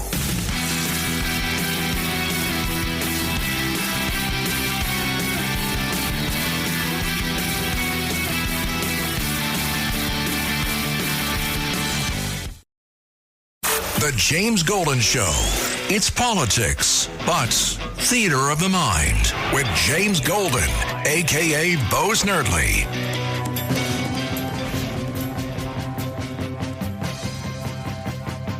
(1969) on this day,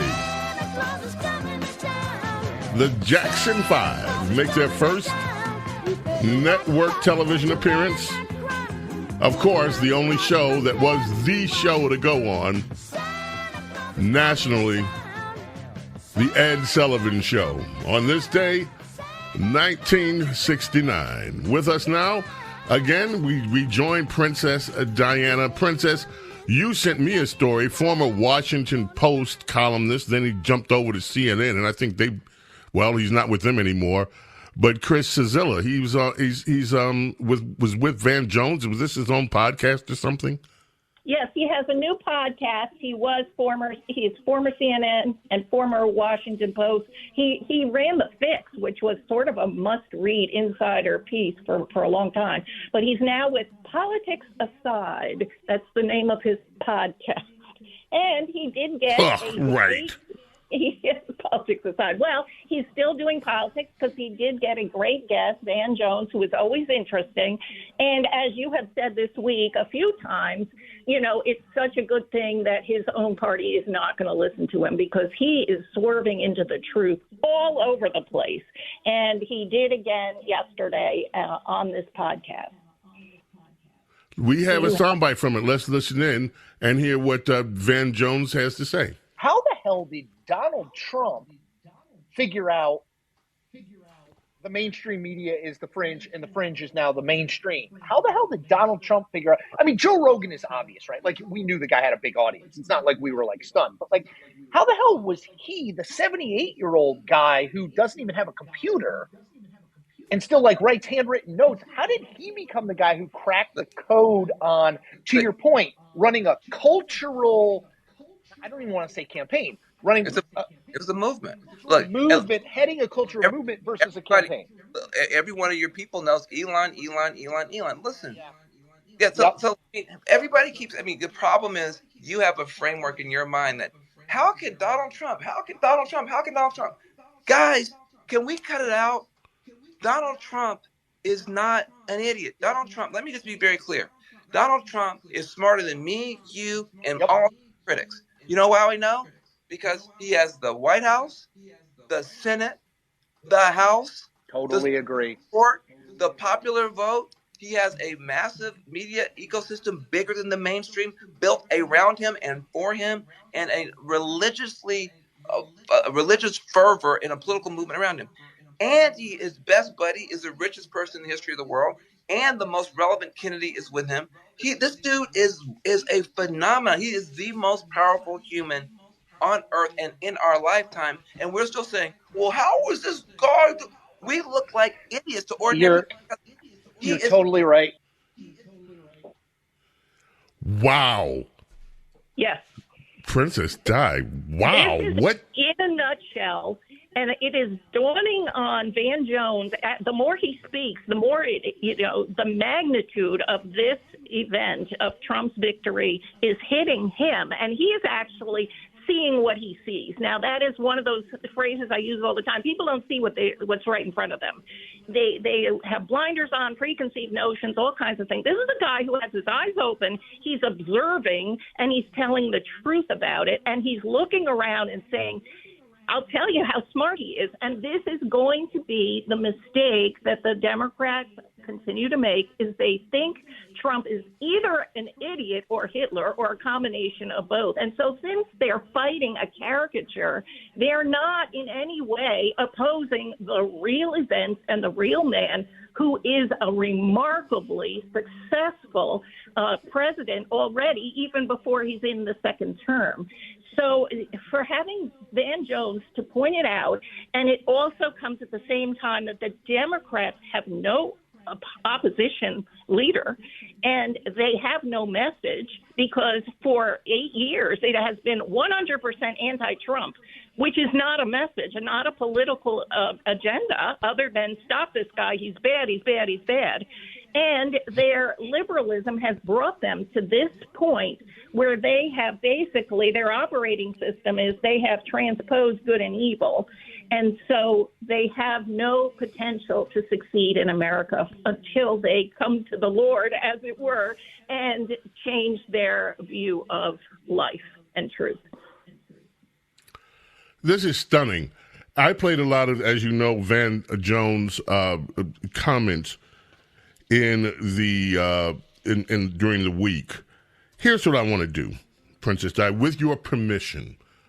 One day when you have time, I want to do a half-hour podcast with you where we just go through Van Jones' new revelations and dissect them one by one. Ooh, that would be fun. Fantastic. Let's do it. We can work on that this week. Thank you, Princess Diana, as always. Such a delight, such a joy. The smartest woman in America. We're coming back, folks. Bo Snerdley Saturday Vibe continues. Do not go away. Your call's coming up next.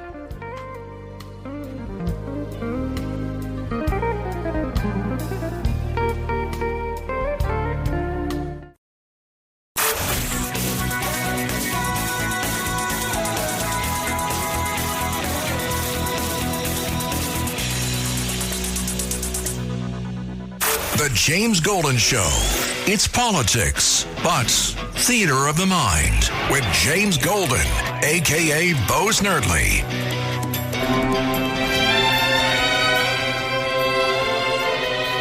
Oh, goodness. You know, it always amazes me, the music taste and knowledge of my crew. Elias and I are working together today for the first time, and you're doing an amazing job, I must say. 24 little hours. And he suggested that we play Dinah Washington. Yes, indeed. The sun and the flowers. And Dinah Washington is one of the most amazing singers, perhaps underrated. A lot of people in the current generations don't even know she existed. Singer-pianist, passed away on this day in 1963. This, of course, her top 10 biggie, What a Difference a Day Made. But I'll tell you what, Dinah Washington, I have a lot of her music, a lot of her catalog. And what a singer. Thank you, Elias. Great choice. Appreciate you. James Golden Snerdley with you. Let's head back to the telephones. America's Small Caffeinated Moms is coming up. So I'm going to ask those of you, and thank you for your patience, to just get to your point quickly so we can squeeze in as many calls as possible. Let's start with Kathleen, who's been waiting patiently from Yonkers, New York. Kathleen, thank you for waiting. You're up next. Good morning. Thank you very much. So I'll get to the point. I wonder, being with a radio control, drones are radio controlled, even though they're saying they're not getting the radio frequencies, probably because they're doing some kind of random frequencies that they're using to fly or transmit their information. But otherwise, they could just jam them and they wouldn't be shooting them down. It would be less violent. I think that there's a lot of people just passing the buck, saying it's not my job, whether they're protecting their pensions or don't know because they're told by their boss, who's told by their boss, we don't know, don't do it. A lot of people are just turning a blind eye, maybe, rather than trying to do it. And I saw the Temptations last night, and they played a song, Ball of Confusion, and I said, boy, oh boy, how current is that? Does that one fit the bill? I'm telling you. That oldie but goodie from the Tempting Temptations. Thank you, Kathleen. That's an interesting thought. Why aren't we jamming them? Why aren't we just jamming their signals? I'm sure we have the capability somewhere, but the order has to be given, of course. Kathleen, quite interesting. Stu, thank you again. Brooklyn, New York. Stu, you're up next. Yeah, good morning, Bo. Bo, in this country, the airspace is controlled by the FAA, which is under the Department of Transportation. You cannot operate a drone legally without getting the aviation equivalent of a CDL, commercial driver's license. It's called a 107 license. Question one, has anyone called the local FAA to ask if they issued any?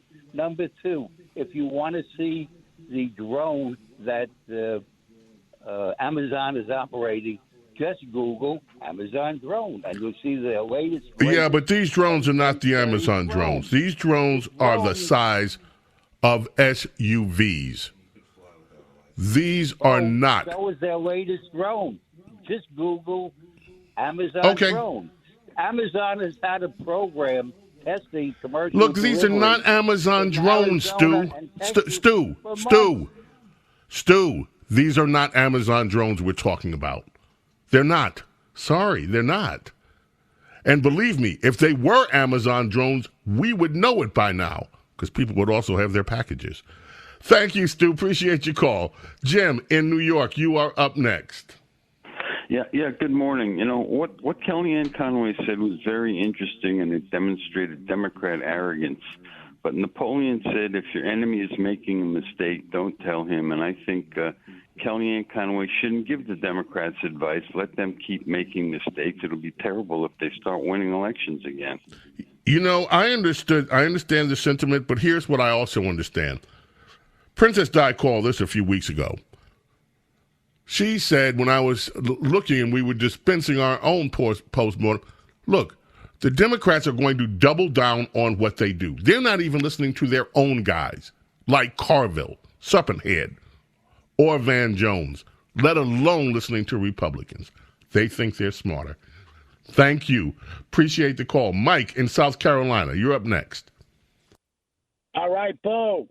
Last time we spoke, I mentioned, Quincy Jones icon, 91. I was a drummer back in the day, and who knows, last call at all, it's a conundrum with these drums, people, whatever. Van the Man Morrison, Steely Dan, Jimi Hendrix. I'm busted. I heard I was doing some dashboard drumming. I saw Jimmy Vaughn at the club. I can't think of his name. I met him. His guitar was Lucille in the city. Oh, God, I can't think of it. But Are you talking about B.B. King's guitar was Lucille? B.B. King, I couldn't. You believe that? I'll be 71, and sometimes, I get a derailment on the thoughts. Whatever. But I'll tell you, rim shot.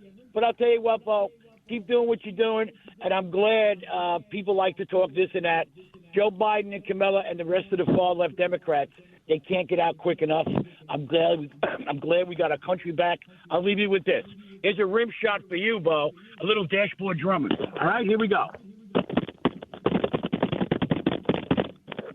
Wow. Cool. It sounds like static for most people, but I hear the rhythm. And the rhythm is deep, my friends. James Golden, a.k.a. Snerdley.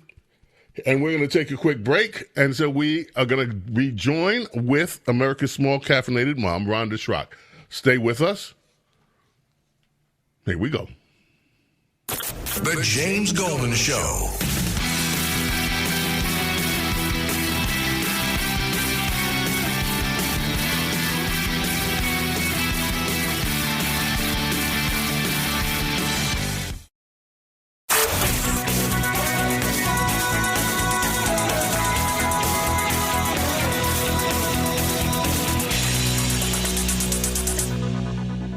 The James Golden Show.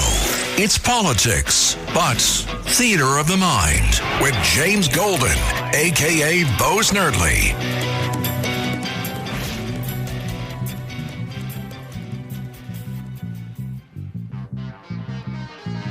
Yeah, this is when the Temptations had moved from their first, the first big wave of success into the second. David Ruffin had left the group. Eddie Kendricks was still there. The other four were still there. Eddie, Paul, Otis. And then they brought in Dennis Edwards, formerly with the Contours, to be the lead singer. And they blew up bigger than they had been before. Especially since Norman Whitfield and some of the others started doing different stuff. This is a Whitfield production, has to be. But then he started bringing in a very contemporary sound that was different, not only for the Temptations, but for Motown. And this turned out to be one of their big ones. Anyway, it is time to check in with America's small caffeinated mom, Rhonda Schrock. Rhonda, there is no confusion ever in your camp. How are you? Well, there has been in the past. Who took the last cookie? Whose hand is rummaging around in a Dorito bag? Hopefully washed. Yeah. Yes. I always knew I needed a retinal scanner on the pantry. Oh, goodness. But yeah. So you got any drones flying out there, and you got any drones flying out there in Norman Whitfield, America, with your big bright Christmas tree on Main Street? Norman Rockwell, America. Norman Rockwell, that's what I'm. The only drone we have belongs to our pastor, and he takes beautiful pictures of the town. But that is all, and that is actually such a concerning story. I thank you for keeping that in the front of your headlines. Please keep us posted on that, James. Absolutely, will do. So, what is your essay this week, Rhonda? Well, the title of the essay is Everyone Has a Story. And this was birthed probably 12 years ago. At the time, I was writing a weekly newspaper column called Grounds for Insanity, and almost all of those columns were written at the coffee shop. In fact, a writer friend told me once, it sounds like your circle of life begins and ends at the coffee shop. She wasn't wrong. But anyway, I was there writing one morning, and it's a very small town, and you just get to know the locals, as you spend time there. And all of a sudden, one day, I lifted my eyes from my notebook, and I just saw the people who were in front of me. I watched a group of three come in. Every Friday morning they would come in. They looked like maybe a grandfather and a son and a grandson, and the grandson had Down syndrome. And I just sat there for a minute, and I watched their interactions. They owned a family business together, and as they just interacted with each other, I saw such warmth and affection, and it just made me smile. As I was observing, I saw another local businessman coming in, a friend of ours. I watched a DJ come in. He's an advertising marketing person, and I knew that he was a DJ on a local Christian radio station. I knew that's how he was using his talents and his abilities. And I just noticed again the barista at the counter. I knew, because I had spent time interacting with her, that she had just started taking college classes, that she was a single mother with a little boy, and that her dream was to one day have a coffee shop of her own. And then from behind me came another local woman who had just lost her beautiful blonde daughter in a fiery crash. Her children were on the way to school one morning. One of her sons was driving, and it was icy. It was winter. And they had a terrible crash, and her daughter could not be saved. It was so horrifying and so traumatic that even emergency responders all these years later can remember the sights and sounds. So here she came. Looking at her, you would not have known the hell that she was walking through. That day, it was like a veil was just lifted from my eyes, and a refrain began in my heart that has continued to this day. Everyone has a story. As I was writing this essay, I got news this week that a young woman in our community just passed away. She was the same age and in the same grade as one of my own boys. They graduated from high school together. They were in youth group together. She was born with a genetic condition And we watched, from nursery up as she began to walk, but then you could tell that her gait was different. And over the years, she just declined and declined until one night I was sitting at the high school watching a basketball game. And at halftime, something really fun happened. All the little cheerleaders from the elementary school and the junior high school got to come to the high school and join their big sisters, the high school cheerleaders, to do a routine in front of the whole audience. They were so excited. You could tell they were just buzzing, just vibrating. And as I sat in the bleachers watching them line up with all their little pom-poms, here came this classmate of my son in her wheelchair with her pom-poms. She had a helper that was rolling her in. There was such a big smile on her face, so much joy. And as those other little girls did their routines, their bouncing and bopping to the music, she rolled through the routines with her helper. It just gripped me. I felt such a lump in my throat, and I thought of my son, who was her classmate, and how his heart tests had come back clear way back in the day. Well, this week we got the news that she passed away. Her genetic condition just got the best of her.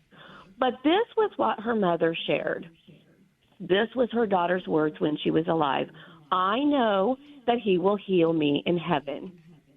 And she lived in the light. Yes, she was a beautiful girl. She lived in the light of that truth every day. She knew how her story would end. In fact, actually, the truth is, she knew that her story would not end, but that it would continue. And it has. Today is her funeral. Her family is going to tuck her in beneath an earthen blanket, as I think of it, and they know that one day they will see their cheerleader daughter greeting them with her pom-poms, leading the biggest pep rally that they've ever been at. So I know them. I know that as they're sorrowing, they are rejoicing because Kate is free of that wheelchair, and they know that her story is going on. Everyone has a story, and every heart longs for love. And when we know and understand that, James, it will change the way we live our lives, and it will change the way we interact with other people. I actually often think about it when my husband and I are out walking or running. I look at the roofs of the houses that we pass, and I think, we do not even know what all lies beneath the roofs of these houses.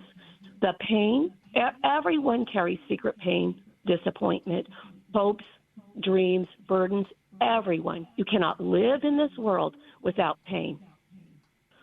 And many, many hearts carry buried hopes. And maybe those little seeds of hope need a little bit of water from someone like us who comes along with our watering can, and we water those seeds.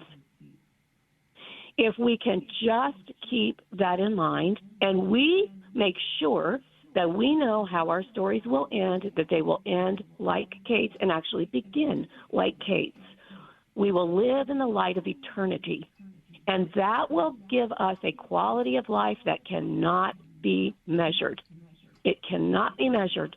And you know when you meet someone who is living in that light, who is walking in that truth, and who's carrying a watering can and not a fire extinguisher, who is carrying the balm, the ointment of love. It will also give us extra compassion and patience with people who come with bristles. Often the most bristly, agitated people are in the need of the most love, carrying the greatest pain. And if I can remember that, it will help me. It will help me to moderate and temper my reactions. So before the show today, James, I just prayed for all of us that God will give us the grace to see the people around us with clear eyes, with loving hearts, and that we would live as Kate did, knowing that our stories were going to have a spectacular beginning one day. Rhonda, I am blown away. Where can people find your essay today, Rhonda? Everyone Has a Story is on thedailybs.com. And where can people find you? RhondaSchrock.com, SCHROCK. It's my little home in cyberspace. You know what? This is one of those that makes you smile and cry at the same time, Rhonda.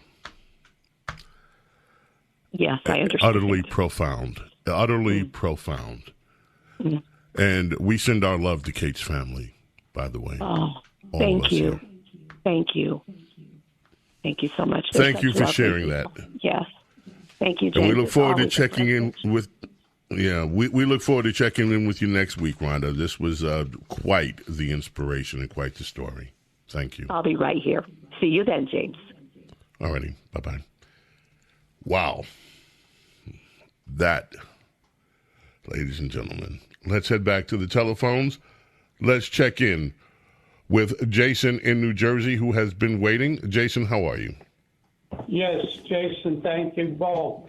Rhonda Schrock, the lady you were speaking to, wonderful. She's right on. And that's what we need now more than ever, even more than when God helped us win the election for Trump. Because without God, we wouldn't have Donald Trump. And without God, we're not going to have a country or a world. So what I also want to say is, ask you this question.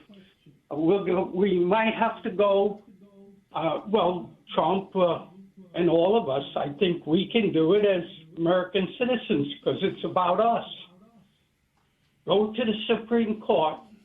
I would be the first to go with you if you want to come with me.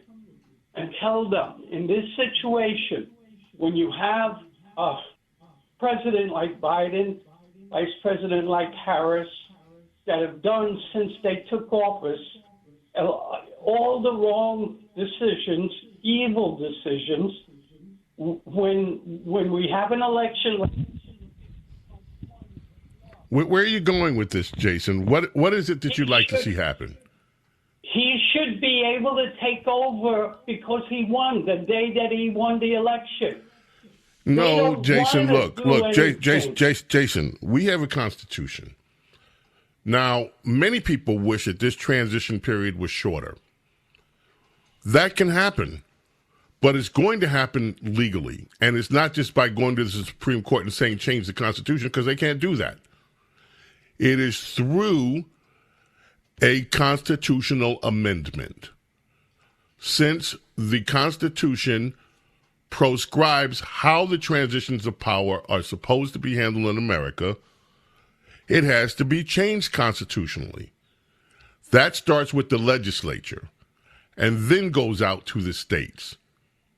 Now, I happen to think that it would be a great idea to not only shorten the time between transitions, but I'm not going to go further because part of me wants to, let me just put it like this. Other major nations on this earth do not have presidential cycles or leadership cycles that run for 2 years. They're decided in a number of months, and that's that. But anyway, Jason, I hear you, and thank you. Appreciate the call. Tom in Manhattan. Quickly, you're up next. What is the point, please?